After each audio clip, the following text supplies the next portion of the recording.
আসসালামু আলাইকুম রহমতুল্লাহ। প্রিয় দর্শক, আমার এই ভিডিওতে আপনাদের স্বাগতম। দর্শক, আমার দেশ পত্রিকার রিপোর্ট অনুযায়ী ভারতের সঙ্গে বাতিল হয়েছে 10 চুক্তি। ভারতের সঙ্গে 10টি প্রকল্প ও চুক্তি বাতিল করা হয়েছে বলে জানিয়েছেন স্থানীয় সরকার, পল্লী উন্নয়ন ও সমবায় উপদেষ্টা আসিফ মাহমুদ সজীব ভুঁইয়া। গত রোববার 19 অক্টোবর রাতে এক ফেসবুক পোস্টে তিনি একথা জানান। নিজের ভেরিফাইড ফেসবুক পেজে একটি ফটো কার্ড শেয়ার করে তথ্যটি তুলে ধরেন তিনি। সেই ফটো কার্ডে লেখা ছিল, হাসিনা সরকারের আমলে ভারতের সঙ্গে করা 10টি চুক্তি বাতিল, বাকিগুলো বিবেচনাধীন।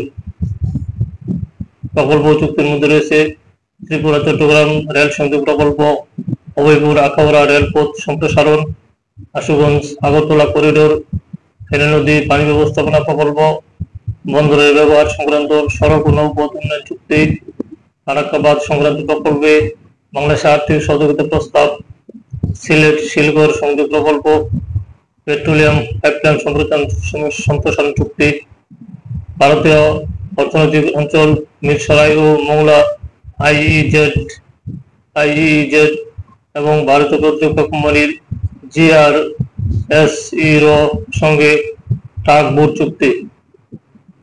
কুশিয়ারা নদীর পানি বন্টন প্রকল্প স্থগিতের তালিকা রাখা হয়েছে, তবে আধুনিক পাওয়ারের বিদ্যুৎ আমদানি চুক্তি পুনর্বিবেচনা অধ্যায় এবং গঙ্গা পানি বন্টন চুক্তি নবায়ন ও পুনর্বিবেচনার মধ্যে রয়েছে। এছাড়া পূর্বে খসড়া অবস্থায় থাকা তিস্তা নদীর পানি বন্টন চুক্তি বাস্তবায়নের জন্য আলোচনায় রয়েছে বলে জানান উপদেষ্টা আসিফ মাহমুদ। এদিকে ভারতের সঙ্গে করা 10টি প্রকল্প চুক্তি বাংলাদেশের পক্ষ থেকে বাতিলের বিষয়ে কোনো তথ্য নেই বলে জানিয়েছেন ঢাকায় অবস্থিত ভারতের হাই কমিশন। তারা জানিয়েছে, বাংলাদেশ অন্তর্বর্তী সরকার পক্ষ থেকে পর্যন্ত আনুষ্ঠানিকভাবে এ বিষয়ে ভারতের সঙ্গে কোনো যোগাযোগ করা হয়নি। তবে চুক্তি বাতিলের প্রেক্ষাপট এবং তথ্য সম্পর্কে স্বরাষ্ট্র উপদেষ্টা তৌহিদ হোসেন কোনো মন্তব্য করতে রাজি হননি। সোমবার 20 অক্টোবর সাংবাদিকদের প্রশ্নের জবাবে তিনি বলেছেন, আজ এ বিষয়ে আমি কোনো কথা বলবো না।